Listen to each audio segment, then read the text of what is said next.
Today our topic is composite material. Composite material ऐसे material होते हैं जिसमें दो या दो से ज़्यादा कंपाउंड्स को, दो मटेरियल को हम इकट्ठा करते हैं। दो डिफरेंट नेचर की चीज़ें हैं, उन्हें हम कंबाइन करते हैं, और जब उन्हें कंबाइन करते हैं तो हमारे पास जो मटेरियल बनता है उसे हम कॉम्पोजिट मटेरियल कहते हैं। तो यहाँ इसे कॉम्पोजिशन मटेरियल भी कहते हैं। तो composite material can be defined as a materials that consist of two और more chemically and physically different phases. ये दो सेपरेट चीज़ें आप उन्हें कंबाइन कर रहे हैं, तो जो चीज़ आपके साथ पास आती है उसे हम कॉम्पोजिट मटेरियल कहते हैं, या सिंपल कॉम्पोजिट वर्ड भी यूज़ किया जाता है, और कुछ जगह पे कॉम्पोजिशन मटेरियल भी क्या है कहते हैं। तो कॉम्पोजिशन या कॉम्पोजिट मटेरियल को हमारा बनाने का पर्पस क्या होता है? इसको बनाने का मकसद ये होता है कि जो प्रॉपर्टीज़ दो चीज़ों की सेपरेट सेपरेट थी, फॉर एग्जांपल मे बी एक मटेरियल आपके पास ऐसा था जो बहुत लाइट है, स्ट्रॉन्ग है उसकी पावर, लेकिन एक ऐसा मटेरियल था जो जिसकी लाइफ टाइम अच्छी है, या वो बहुत सपोर्ट अच्छा कर सकता है, या इस तरह आप कह सकते हैं कि दो डिफरेंट चीज़ों की अलग अलग नेचर हैं, आप उन्हें आपस में इंटरमिक्स कर रहे हैं ताकि आपके पास एक ऐसा मटेरियल आए जिसमें वो सारी आपकी डिज़ायर्ड प्रॉपर्टीज़ हों, यानी एट अ टाइम आपको वो अच्छा स्ट्रॉन्ग भी हो और हल्का भी हो, ठीक, ये जिससे को रेजिस्ट भी कर रहा हो और लाइफ टाइम भी हो। तो दो डिफरेंट चीज़ों की जो प्रॉपर्टीज़ अलग अलग हमें मिलती हैं, हम उन चीज़ों को मिला देते हैं। तो इस आइडिया को जो कहते हैं, हम कहते हैं प्रिंसिपल ऑफ कंबाइंड एक्शन, ठीक। तो this idea is that by combining two और मोर डिस्टिंक्ट मटेरियल, यानी डिफरेंट चीज़ों को हम इकट्ठा मिलाएं to form a new material with the desired combination of properties, हमारी अपनी चॉइस की जो प्रॉपर्टीज़ हैं उसके मुताबिक हम जनरेट कर सकते हैं कोई मटेरियल को इकट्ठा कंबाइन करके। तो इस मिक्सिंग को, इस आइडिया को, या इस कॉम्बिनेशन को हम कहते हैं the principle of combined action, ठीक। तो कंपोजिट मटेरियल सिर्फ आज की नहीं, बहुत अर्ली टाइम से भी ये कंपोजिट मटेरियल इस्तेमाल होते आ रहे हैं। अर्ली टाइम पे जो मटेरियल इस्तेमाल किए जाते थे, जिसे आप नेचुरल कंपोजिट मटेरियल भी कह सकते हो, क्योंकि कंपोजिट मटेरियल की दो तरह की टाइप्स होती हैं, एक है नेचुरल और एक है सिंथेटिक। सिंथेटिकली तो वो मटेरियल होता है जो मैन मेड इंडस्ट्री में प्रोड्यूस कर रहा है, और नेचुरल मटेरियल्स वो होंगे जो नेचुरली कुदरती चीज़ों को यूज़ करके बनाया जाता है। तो सबसे पहले जो मटेरियल यूज़ किया गया पुराने वक्तों में, वो था आपके पास एक ब्रिक्स बनाई जाती थी। उन ब्रिक्स को कैसे, जो मड ब्रिक्स थी, उसे कैसे बनाया जाता था? With the help of straw with mud, जो गीली मिट्टी है उसके अंदर स्ट्रॉ को मिला के आपके पास एक ऐसा मटेरियल बनाया जाता था जो ड्राई होने के बाद काफ़ी हार्ड हो जाता था। तो इस तरह के जो मटेरियल होते हैं इनको फिर हम कॉम्पोजिट कहते हैं। ये नेचुरल मटेरियल है जो अर्ली टाइम में, एंशियंट टाइम्स में इस्तेमाल किए जाते थे। अब इसमें जो आपके पास मड है, वो आपको पता है वो एक मिट्टी होगी, तो वो आपके पास यूज़ हो रही बाइंड करने के लिए, जोड़ने के लिए, ठीक। और जो स्ट्रॉ है वो इसलिए यूज़ किए जा रहे हैं कि उसकी पावर ज़्यादा है, उसमें फ्लेक्सिबिलिटी है, उसमें स्ट्रेंथ ज़्यादा है। तो अगर हम खाली स्ट्रॉ को किसी चीज़ को बनाने में इस्तेमाल करेंगे तो वो चीज़ उतनी हेल्पफुल नहीं होगी जब तक उसके साथ कोई बाइंडिंग एजेंट ना आ जाए, उसे कोई जोड़ने वाली चीज़ मौजूद ना हो, वरना तो ये स्ट्रॉ तो तिनके की शक्ल में तो बिखरे बिखरे पड़े होंगे। तो इसलिए इन चीज़ों को कंबाइन करके हम इस्तेमाल अगर करें तो जो चीज़ हमारे पास बनती है मड ब्रिक्स, वो मटेरियल पर्पस में, कंस्ट्रक्शन एप्लीकेशन में यूज़ किए जाते थे अर्ली पर्पस में, अर्ली टाइम्स में। इसके अलावा आपके पास और भी ऐसे मटेरियल्स हैं जो एंशियंट टाइम पे इस्तेमाल किए जाते थे, जिसमें एक आपके पास कंक्रीट है। कंक्रीट भी कॉम्पोजिट मटेरियल है जिसमें अब हम मैन मेड आइटम्स भी डाल रहे हैं। उसके बाद प्लाईवुड है, PLYWOOD, ये भी बहुत अर्सा पहले इस्तेमाल होते थे, ये अब भी इस्तेमाल होते हैं। ये एक वुड का कंपोजिट मटेरियल है। अब ये मटेरियल्स आपके पास जो हैं ये सारे अर्ली टाइम में यूज़ होने वाली चीज़ें हैं, तो ये नेचुरल कंपोजिशन के एग्जांपल्स हैं। अगर हम बात करते हैं सिंथेटिकली, तो सिंथेटिकली आपके पास वो मटेरियल होता है जो इंडस्ट्रियल या इंसानों ने खुद बनाए हुए हैं, जिसमें सबसे पहला जो मटेरियल था वो आपके पास बैकलाइट था जो इस्तेमाल किया गया, ठीक। तो अब हम देखते हैं कि कंपोजिट मटेरियल की जो टाइप्स हम नेचुरली बात करें, जिनके हमने भी नाम पढ़े हैं, असल में वो कॉम्बिनेशन किस किस के। फॉर एग्जांपल हमने कहा नेचुरल कंपोजिट मटेरियल आपके पास वो होता है जो मिलता है आपसे कहाँ से, एनिमल और प्लांट से। तो इसका मतलब जो वुड है वो आपके पास एक कंपोजिट मटेरियल है। तो वुड किन दो चीज़ों से मिलकर बनता है? It is the combination of cellulose plus लेगिन। ये दोनों मटेरियल जब तक साथ नहीं मिलेंगे तब तक आपके पास वुड अपना काम नहीं कर सकता। वुड में आपके पास सेलुलोज फाइबर है, सेलुलोज फाइबर तो आपके पास बहुत वीक से होते हैं, ठीक है, वो चेन्स की सूरत में आपके पास है, एक पॉलीमर है, लेकिन उस पॉलीमर को आपस में अटैच करने के लिए एक सॉलिड या एक अच्छा कंपाउंड बनाने के लिए, एक अच्छा कंपोजिट मटेरियल बनाने के लिए आपको उसमें कोई ऐसा मटेरियल चाहिए जो उसको बॉन्ड कर सके, एक दूसरे के साथ जोड़ सके। तो उनको जोड़ने के लिए जो वीकर सब्सटेंस है वो लिग्निन है। तो इसका मतलब आप ये कह सकते हैं कि composite it is a combination of two material. एक ऐसा मटेरियल होता है जो बाइंडिंग में हेल्प करता है, और एक वो मटेरियल होता है जिसको हम बाइंड कर रहे होते हैं। तो इसी तरह आपके पास कॉटन है, कॉटन में भी आपके पास क्या होता है, सेलुलोज होता है, और सेलुलोज अकेला अगर होगा तो वो कभी भी हेल्पफुल नहीं होगा। तो सेलुलोज को बॉन्ड बनाने के लिए, बाइंडिंग बनाने के लिए अपनी लेग्निन की ज़रूरत होती है। तो ये सारे नेचुरल स्टफ़ हैं, नेचुरल कंपोजिट मटेरियल है। ठीक, इसके अलावा हमारे पास हमारी बॉन्ड्स हैं, हमारी bond it is also composite material. वो कैसे कंपोजिट हैं, हमारी बॉन्ड्स में एक कंपाउंड होता है जिससे जो मेनली कैल्शियम फॉस्फेट होता है, और उसके लिए हम वर्ड यूज़ करते हैं हाइड्रोक्सी एपिटाइट। ये मटेरियल बड़ा आपके पास मौजूद होता है, ये ब्रिटल मटेरियल होता है, हार्ड होता है। ठीक, लेकिन इसके अंदर सार आपके पास एक कोलेजन मटेरियल होता है। ये कोलेजन आपके पास जब तक इसमें मौजूद नहीं होगा तब तक आपके पास बॉन्ड को हम कंपोजिट मटेरियल नहीं कहते। इसका मतलब बॉन्ड भी दो चीज़ों से मिलकर बना हुआ है, एक आपके पास इसमें फ्लेक्सिबल मटेरियल है, ठीक, और दूसरा आपके पास क्या है, इसमें आपके पास हाइड्रोक्सी एपिटाइट है जो मेनली कैल्शियम फॉस्फेट होता है। ये आपके पास सारे नेचुरल एग्जाम्पल्स हैं, बायोलॉजिकल एग्जाम्पल्स हैं नेचुरल कंपोजिट की। ठीक, तो अब वो कहते हैं कि अगर आप देख रहे हैं, ये सारी हमने एग्जांपल्स पर देख रही हैं कि मड ब्रिक्स कैसे बनती हैं, स्ट्रॉ और उससे मड से बनती हैं। कंक्रीट में क्या आपके पास होते हैं, छोटे छोटे पत्थर होते हैं, उनके रेत वगैरह, इन सबको मिल करके बनाया जाता है सीमेंट सैंड के साथ। और आजकल के दौर में कंक्रीट जो ऐसे भी यूज़ हो रहे हैं जिसमें काफ़ी रोड्स डाली जा रही हैं, रोड से उनकी टेंसाइल, उनकी बेंडिंग, उनकी बॉन्डिंग ज़्यादा स्ट्रॉन्ग कर दी, वो काफ़ी लाइफ टाइम है, तो उसे हम रेनफोर्स कंक्रीट कहते हैं। ये सारी नेचुरल एग्जाम्पल्स हैं। अब हम आते हैं कि असल में क्वेश्चन आ सकता है what is made up of.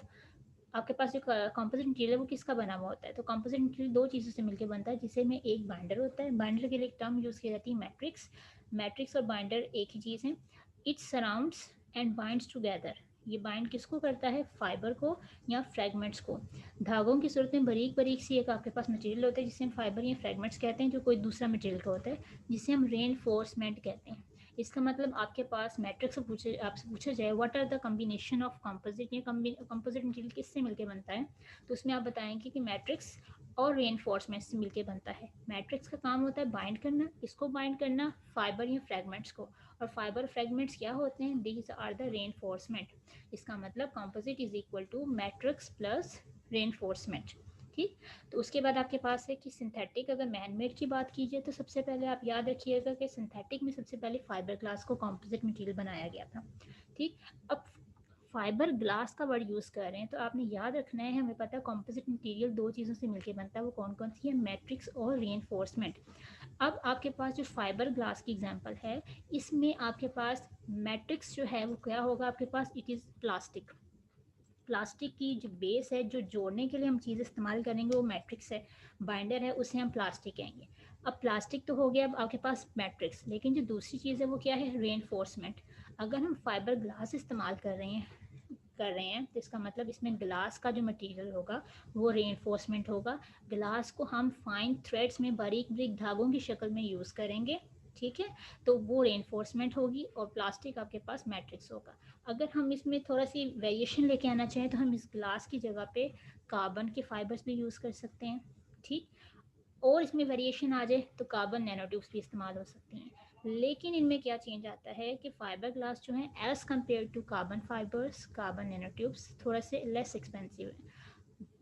Rather के इनमें आपके पास मटेरियल जो मैट्रिक्स का वो प्लास्टिक ही तीनों में रहेगा, लेकिन हम रेनफोर्समेंट का जो मटेरियल है वो बदल रहे हैं। एक दफ़ा ग्लास यूज़ करेंगे तो it is term as fibre glass, carbon fibre use करेंगे तो ये कार्बन ग्लास बन जाएंगे, और अगर कार्बन नैनो ट्यूब्स यूज़ करेंगे तो ये नया कॉम्पोजिट मटेरियल बन जाएगा। ठीक, लेकिन वो कहते हैं जिस तरह हम वेरिएशन लेके आते हैं चीज़ें तो लाइट वेट होती जाती हैं, लाइट वेट होने के साथ ही मजबूत भी हो जाती हैं, लेकिन ये बहुत एक्सपेंसिव हो जाती हैं। ठीक, तो जितना आपके पास कंपोजिट मटेरियल लाइट वेट होता है उतना उसको हम उस पर्पस में इस्तेमाल करते हैं, जो एयरक्राफ्ट होता है, एयर जेट्स होते हैं, उनको बनाने में इस्तेमाल किया जाता है, क्योंकि हवा में उस चीज़ को यूज़ करेंगे जो लाइफ लॉन्ग हो, जिसकी पावर स्ट्रॉन्ग हो और वो वज़न में हल्का हो, तभी वो ऊपर की तरफ उठेगा तो वो चीज़ फ्लाई कर सकती है। इसलिए वो कहते हैं कि ये जिस तरह के स्टफ्स हैं, carbon nano tubes, carbon fibres के जो मटेरियल हैं हम यूज़ करते हैं फॉर द एयर जेट्स या मेकिंग कार, लाइटर कार्स, जो हल्के वज़न की कार्स हों, एयरक्राफ्ट जो एयर बसेस हैं, जो एयर आपके पास एयर ट्रैवल करने के लिए चीज़ें हैं।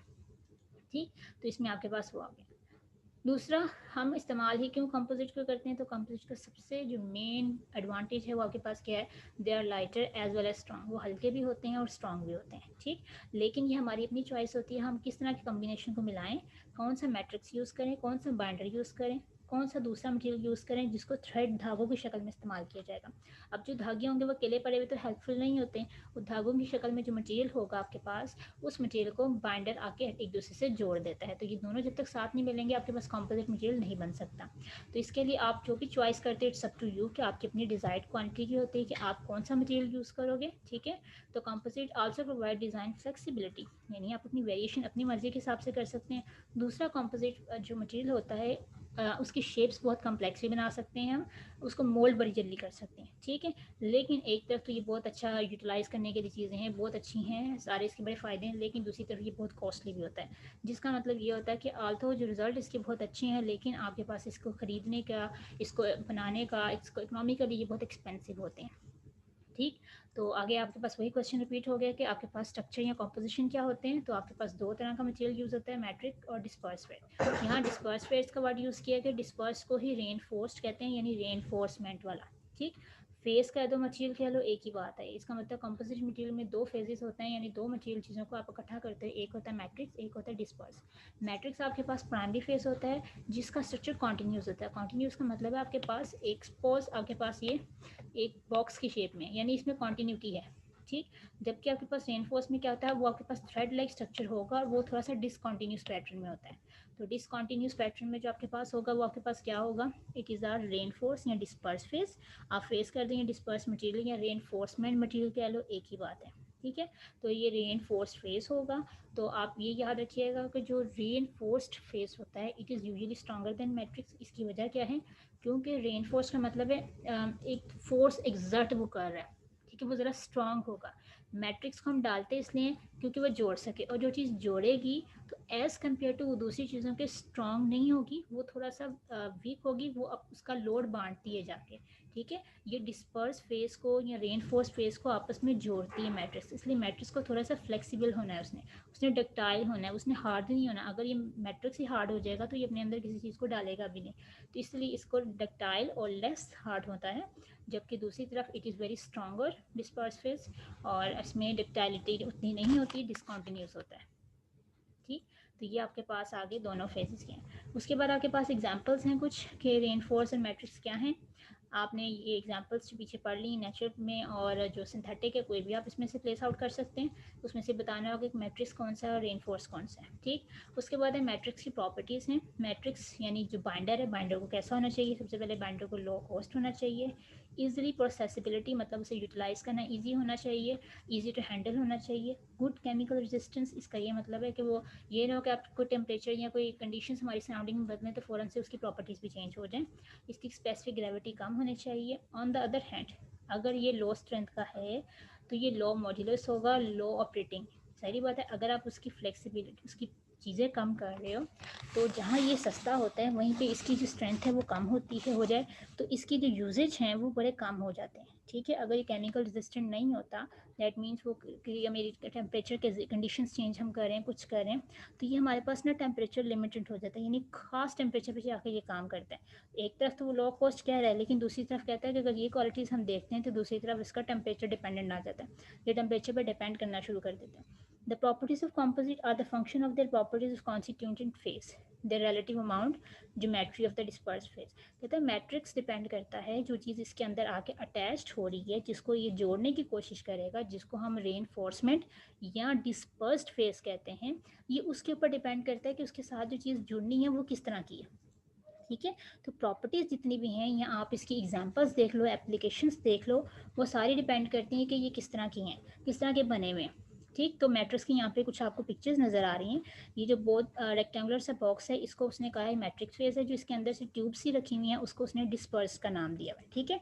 डिस्पर्स मतलब वो जाके फैल रही हैं, उसके अंदर अपने आप को एम्बोस्ट कर रही हैं। तो इनमें आप शेप्स को देखें, इनकी जो शेप्स हैं आपके सामने वो काफ़ी डिफरेंट सी हैं। इसमें आपके पास मैट्रिक शेप देखो, ए और बी को आपस में कंपेयर करो तो इसकी शेप में आप अमाउंट देखो किस तरह की आ रही है, कंसनट्रेशन में ऊपर 4 है, नीचे उससे ज़्यादा है। जबकि बी पार्ट में आप देखोगे तो इसका आपको साइज़ का फ़र्क नज़र आ रहा होगा, ऊपर छोटे से नीचे बड़े बड़े साइज़ के, ठीक। तीसरे पार्ट में अगर आप देखो तो आप इनकी शेप देखो, ऊपर आपके पास सिलेंड्रिकल है, नीचे आपके पास रेक्टेंगुलर आ रही है। अगर इससे नीचे आके देखते हैं तो आप देखोगे आपके पास इसकी डिस्ट्रीब्यूशन मतलब आप इसका रखने का स्टाइल, इसका अपने आप को सेट करने का स्टाइल वेरी कर रहा है, वो बिल्कुल साथ साथ हैं, एक ही अलाइनमेंट में है, जबकि ये एक आगे एक पीछे अरेंज हुआ है। तो इसका मतलब डिस्ट्रीब्यूशन, एक आपके पास इसकी वेरिएशन आती है प्रॉपर्टीज़ में, ओरिएंटेशन कैसी, ये आपके पास सीधे सीधे पड़े हुए हैं यानी along the phase of matrix हैं, जबकि ये आपको खड़े हुए नज़र आ रहे हैं, इसका मतलब इनकी ओरिएंटेशन वेरी करती हैं।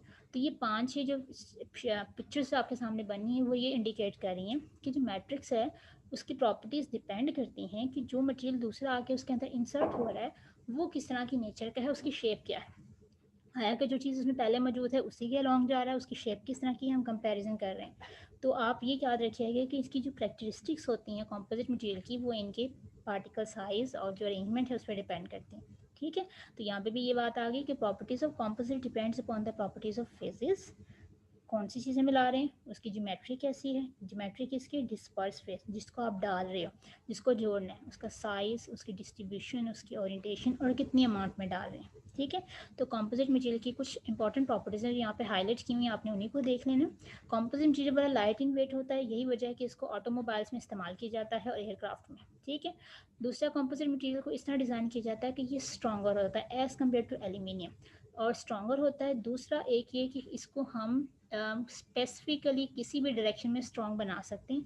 हम इसे डायरेक्शन खुद दे सकते हैं कि आपके पास एल्यूमिनियम और स्टील जो मेटल्स होते हैं यूजुअली वो ओवरऑल स्ट्रॉन्ग होते हैं, जबकि कंपोजिट मटेरियल को हम किसी भी डायरेक्शन में किसी एक पॉइंट पे जाकर स्ट्रॉन्ग बना सकते हैं।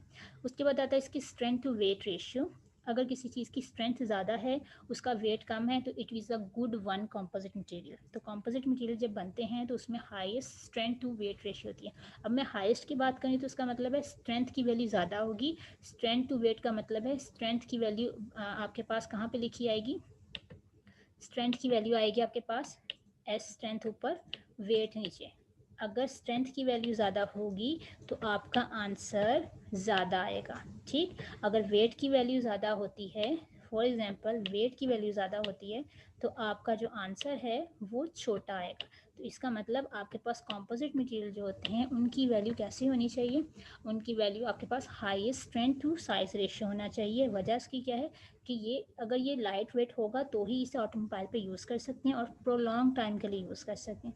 फिर आपके पास कंपोजिट मटेरियल की एक प्रॉपर्टी है कि ये वेदर रेजिस्टेंट होना चाहिए, ये ना हो कि आपके पास केमिकल्स को जो है रेजिस्टेंट होना चाहिए केमिकल को, केमिकल की वजह से इसकी प्रॉपर्टीज़ बदलनी चाहिए। Composite are good choice where chemicals are handled और स्टोर्ड। ठीक है, तो कंपोजिट गुड चॉइसेस होती हैं क्योंकि ये केमिकल को रेजिस्ट करती हैं, तो इसका मतलब इसको हम ऐसा मटेरियल यूज़ कर सकते हैं ताकि केमिकल्स को हम हैंडल कर सकें और काफ़ी लंबे टाइम तक हम इसे लेके जा सकें। यानी कंटेनर कंपोजिट मटेरियल के बना दिए जाते हैं, जैसे कंक्रीट है तो कंक्रीट में काफ़ी सारी चीज़ें हम रख के भी एक जगह से दूसरी जगह शिफ्ट कर सकते हैं। उसके बाद composite can made up of to absorb impact. ये इम्पैक्ट का मतलब है कि इसमें कोई भी मटेरियल एब्जॉर्ब हो जाता है। मोस्टली इसको जो बुलेट प्रूफ चीज़ें हैं उनको बनाने में इस्तेमाल किया जाता है, because it can absorb bullet. जो भी फोर्स एकदम से आती है या कोई भी एक्सप्लोजन है तो उसे रोकने की थोड़ी सी इसमें रेजिस्टेंट पावर होती है।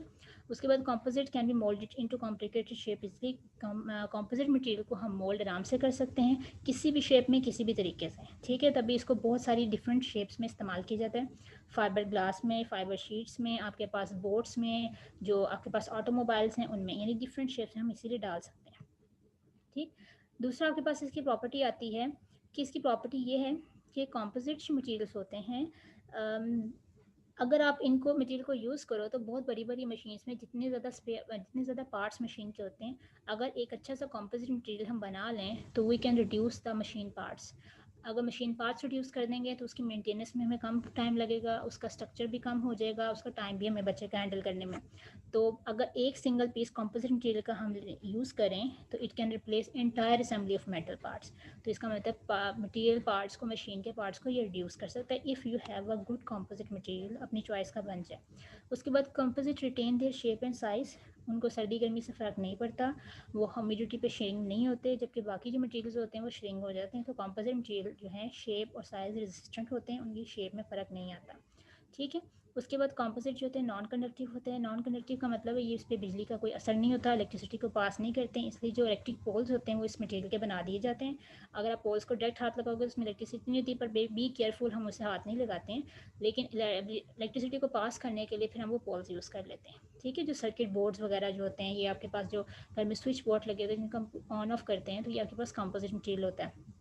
ठीक है, उसके बाद आपके पास इसकी एक प्रॉपर्टीज़ हैं कि कंपोजिट मटेरियल में मेटल्स नहीं होते हैं, क्योंकि आप डिफरेंट चीज़ों को आपने इकट्ठा मिला दिया है, ठीक है। तो इसका मतलब मेटल्स नहीं है, तो इसका मतलब ये इलेक्ट्रिसिटी को कंडक्ट नहीं करता, इसका मतलब इसमें इलेक्ट्रॉन्स फ्री नहीं है, तो इसलिए मैग्नेटिक इन नेचर नहीं होता। अगर मैग्नेटिक नहीं है तो ये जो MRI वगैरह हैं, जो हॉस्पिटल्स में ये जो आपके स्कैन्स वगैरह की मशीन्स होती हैं, उसमें इस मटेरियल को यूज़ किया जाता है सेंसिटिव इलेक्ट्रॉनिक इक्विपमेंट की सराउंडिंग कोटिंग के लिए, ठीक है। उसके बाद रडार में सिग्नल्स में यूज़ किया जाता है, क्योंकि रडार में ये आराम से रडार जो वेव्स होती हैं वो उसमें से पास कर जाती हैं, तो इसलिए इस मटेरियल को वहाँ पे भी इस्तेमाल किया जाता है।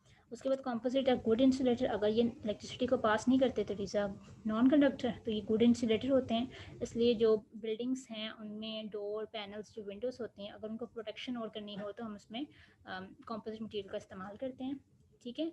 और ये इजीली कंडक्ट नहीं करते हीट और कोल्ड को, तो that is why it is a good insulator. दूसरा आपके पास है कंपोजिट मटेरियल बड़े लॉन्ग टाइम होते हैं और दे नीड लिटिल मेंटेनेंस, यानी इन पे खर्चा कम आएगा। अगर एक दफ़ा से बन जाए तो इसका मतलब इसकी जो हालत है वो काफ़ी टाइम तक सही रहती है, बहुत जल्दी एक लोड नहीं होता। It is a good resistant towards conditions जो एटमॉस्फेरिक है हमारी, तो इसलिए हम इसको यूज़ करते हैं। ऑल्सो आपके टाइम में तो बहुत सारी आपके पास सर्विसेज है कंपोजिट मटेरियल की,